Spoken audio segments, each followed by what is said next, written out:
Hey guys, it's Pelican here and welcome to my Magsorc solo PvP build for the Dragonhold patch. After the nerfs to dots and the massive buffs to Ball of Lightning, Magsorc has never been more viable for solo PvP. It now has an unprecedented amount of mobility and defense, and when combined with its high burst potential and massive sustain, you will now have little problem fending off groups of enemies that you are unable to a patch or two earlier. So, without further ado, let's get into the video. So firstly, I'll be going through what sets to run. I'm running 2-piece Blood Spawn, 5-piece Crafty Elfic, and 5-piece Bright Throat Boast. Blood Spawn is my go-to monster set for every solo PvP situation. It gives you a line of stem recovery, which is always helpful, especially if you are a Magsorc, because you can use that stem sustain for more dark conversions. For the main effect, it gives you a lot of defense, and this will have a very high uptime if you are outnumbered. On top of that, the ultimate that it gives you will also greatly boost your offensive capabilities, or perhaps also your defense, depending on what kind of ultimate that you are using. So this is easily the best 2-piece monster set, not just for Magsorc, but for every class in a solo PvP situation. And the next set I'm running is Crafty Elfic. This is arguably the best set for Magicka Sorcerer if you are not running a pet. It gives you purely Max Magicka, and as I stressed many times before, Max Magicka is the most important stat for a Magsorc. This is because your main form of defense, which is damage shields, only scale off of Max Magicka. And on top of defense, having more Max Magicka also boosts your damage as well as gives you some sustain because it's harder to run out. Now when I say it is arguably the best monster set, that is because the other set, which is Bright Throat Boast, is also very good, and there's a lot of debate over which is better. And personally, I think that Crafty Elfic is the better choice when you pair it with because you can pair it with the new Gold Tri-Stat food. And I'm going to compare Elfic with the new Gold Tri-Stat food and Bright Throat with the Tri-Stat drink here.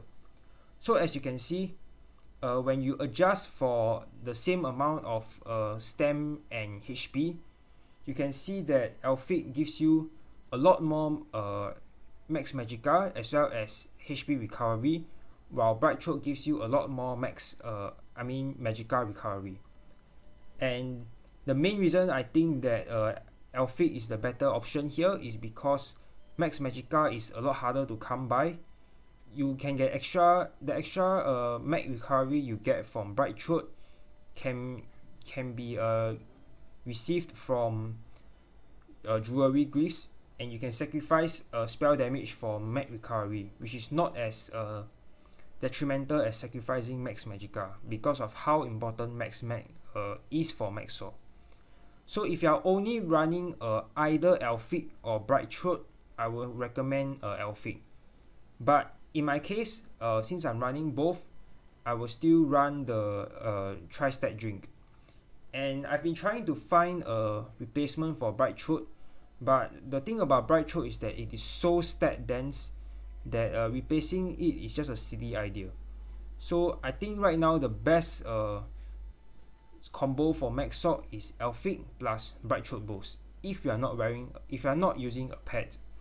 Moving on, for my traits and enchantments, I'm running all in pen for my armor, and for the enchantments, I'm running 2 Max Magicka on the big piece, and for the rest of them, I'm running Tri-Stat glyphs. For my jewelry, I have 1 Triune and 2 Arcane, and all Magicka recovery glyphs. Now you can definitely go with less Magicka recovery glyphs. I used to only run 2, but I found that having a third recovery glyphs helps me a lot in intense situations. And for the Tri-Stat glyphs, depending on how much HP or stem you want, if you are comfortable with lower stem and HP, you can go with less. What I'm running right now puts me at 16.9k max stem and 25.1k max HP in Cyrodiil. And an additional note is that Triune and Tri-Stat glyphs give the same thing, so you can just swap them out if you want. I just happen to have Triune jewelry for my Mag+. For my Inferno stuff, I'm running a Sharpen with Shock Damage Enchantment. You want an Inferno over a Lightning because most of your damage on Magsorc is a single target, and in a solo PvP fight, you would generally want to focus a single target only. For the trait, I chose Sharpen because I feel like it is the best trait for damage. You don't really need the spell damage from Dragonhold on a Magsorc, and Sharpen actually Sharpen is more effective the more armor your opponent already has, so it will be really helpful for taking out tankier targets. You can also choose to run Infused. Infused is really good for keeping pressure on your opponent as well as a high uptime on minor vulnerability. That's because we are using a Shock Damage Enchantment, which I think is the best front bar enchantment for Magsorc. Not only does it get 5% more damage from the Sorcerer passive, it also gives you a chance to proc minor vulnerability, which makes your opponent take 8% more damage.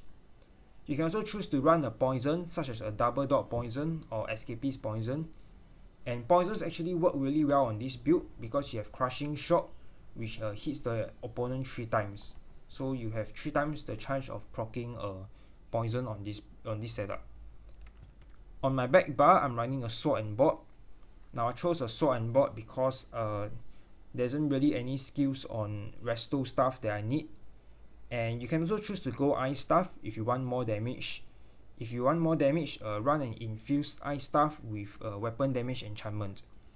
And take note that if you're running an Ice Staff, make sure you don't have the Tri-Focus passive so that your blocks don't cost Magicka. And back to my Sword and Board. For my one hand, I'm running a Defending with Absorb Magicka Enchantment. Normally you will want Dragonhold on one hand for Sword and Board, but since we have no use for spell damage on our back bar, I went with Defending. And for the enchantment, you can run pretty much anything you want. It's a really weak enchantment, so it doesn't really matter what you run. And for my shield, I'm running Impan with a Max Magicka Enchantment.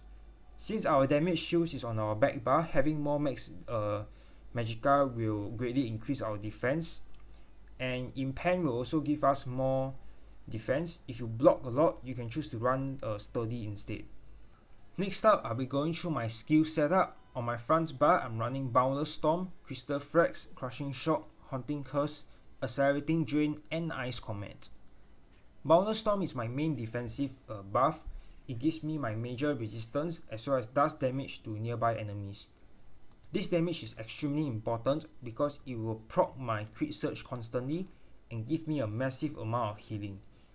On top of that, the damage can also be used to pull nearby Nightblades out of stealth or slowly chip away at your enemy's HP. Activating this skill also gives you major expedition for 4 seconds, and paired with Ball of Lightning, this will make you extremely mobile, and you can easily catch up to fleeing enemies or escape from larger groups yourself. Crystal Frax is your main burst ability. You should only use this when it's procced, and when it's procced, it does a massive amount of damage. The tooltip when procced is almost as high as Ice Command, and so essentially you have a ability that hits as hard as an ultimate. Crushing Shock is my main spammable. It does a moderate amount of damage, and it also has a range interrupt. This interrupt is very helpful in the 1vx because you can use it to interrupt enemies that are trying to rest, and that can mean the difference between you losing or winning the fight. Haunting Curse is your secondary burst. You want to time the explosion to go off together with your Crystal Frax for a massive amount of burst. I also like to use the second explosion to my advantage. That's because most enemies tend to forget that the curse is still on them after the first explosion, so you can use that to your advantage. And finally, I have Accelerating Drain. This is my main crowd control. In fact, it's the only stun I have beside my ultimate. And up until recently, Accelerating Drain isn't really a good option for Magsorc, but as we all know, every single damage over time ability got buffed a lot in Scalebreaker and nerfed back down in Dragonhold. However, they forgot to nerf Vampire Drain, so now it still hits extremely hard. It does about 5k damage every 0.7 seconds. So in fact, you can actually use this as a spammable, because it's not only the damage is not only undodgeable, it is also unblockable. The stun, however, is blockable. So I like to use Accelerating Drain against enemy Nightblades who are dodge rolling my Crushing Shock or frags, because this will go right through block. One disadvantage about this skill is that it's a channel, so you can get interrupted during it even if you only cast it for half a second. It also gives you minor expedition for 20 seconds, which is quite long, and combined with major expedition, it will make you move very fast. It also restores a bit of health, but that's not really important. And a lot of people are asking why I'm not using the other morph, which does less damage and doesn't give you speed, but gives you ultimate instead. And that's because you have to be continuously channeling the skill in order for you to gain a lot of ultimate. So overall, I find Accelerating Drain a more suitable morph for Magsorc. Finally, for my ultimate, I'm using Ice Comet.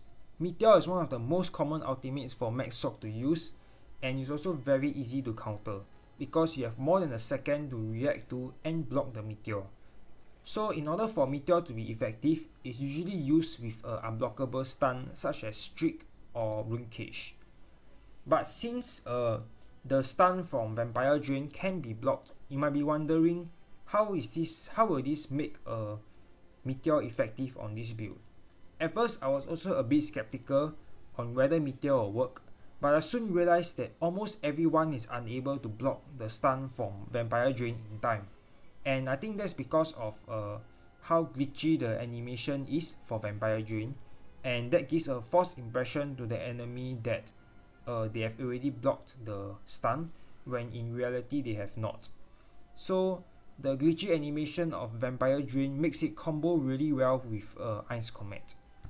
And I chose to go this morph over Shooting Star because it does more damage and it also snares the enemy. And this snare can be helpful because it will keep the enemy in the AoE for a longer time. You can choose to go the other morph if you want more damage against vampires, or if you plan to fight in tight spaces more often, such as the Imperial Zeros.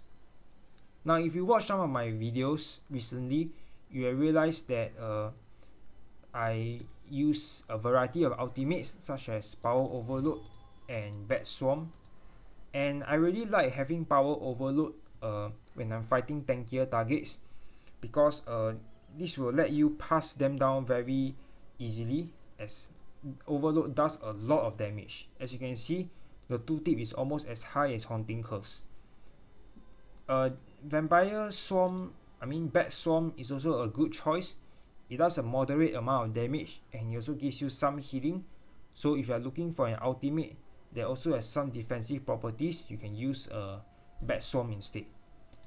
And another ultimate you can use is Storm Atro. Having Storm Atro up will give you more HP, and since the Atro also has a lot of HP and you can ward it, you can also dance around it to let it block a lot of damage. And you can also command it to focus on one target, and it actually does a lot of damage, 4k every second. So there are all the choices for the front bar ultimate. Next up, I'll be going through my back bar skills. I'm running Dark Conversion, Ball of Lightning, Dampen Magic, Hardened Ward, Crit Surge, and Temporal Guard. Dark Conversion is my main sustain skill. It gives me 3.6k mag instantly and 2.4k over 20 seconds. And it only costs 2k stamp. It also gives you a pretty good heal, 8k in 2 tip, and as of a patch or 2 ago, that heal can crit.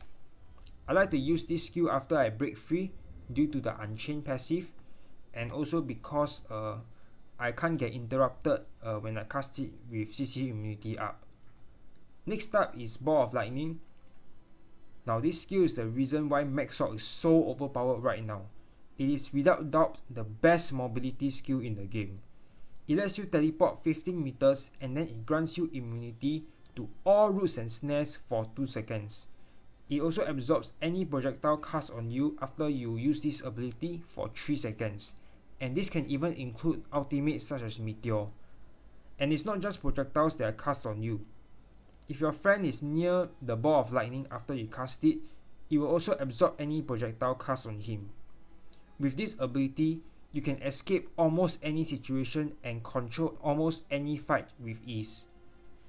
Due to its stacking mechanic, I highly recommend not casting it more than 4 times in a row. Overall, this is a very broken skill, and I highly recommend running this over the other morph. Next up is Dampen Magic and Hardened Ward. Now these two are your main defensive abilities. They are almost the same, except Hardened Ward is slightly bigger and also costs slightly less. Damage Shield recently got massive nerfs, especially Hardened Ward. It now costs almost 1k more than previously, and it's also a bit smaller. However, it's still one of the best defense mechanics. One additional thing is that damage shields can now be affected by status effects, but I haven't really seen much problem with that. I don't really feel like my defense has dropped. In fact, I feel even tankier now thanks to a ball of lightning. So no worries about that. And also another thing is that you should go Dampen Magic over Harness Magicka now, since Harness Magicka got nerfed quite severely. It no longer gives you like infinite sustain anymore, so having a larger shield is more worth it. And finally, I have Crit Surge. This will be my source of major sorcery, and most importantly is my main source of healing. Crit Surge got a pretty good buff recently, and it now heals for quite a lot. In fact, it can be compared to Rapid Regeneration, and having Boundless Storm will proc this ability a lot, and since it lasts 33 seconds, you don't have to cast it a lot. Finally, for my ultimate, I'm using Temporal Guard.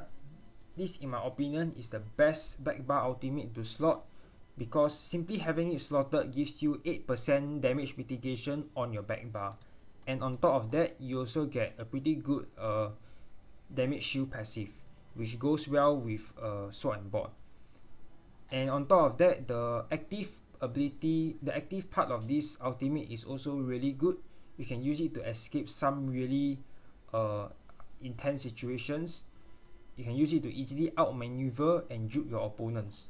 However, one thing I really do not like about the active part is that it fails very often. I'm talking about half the time at least. So whenever I use this skill, I have to pray that it works, and if it doesn't work, I'm most likely dead. But other than the active part failing constantly, this is a very good ability to slot. For my potions, I run 3 different types, and I swap them around depending on the situation. My main potion is this one. It's the one that gives me Magicka, Spell Crit, and Immovability.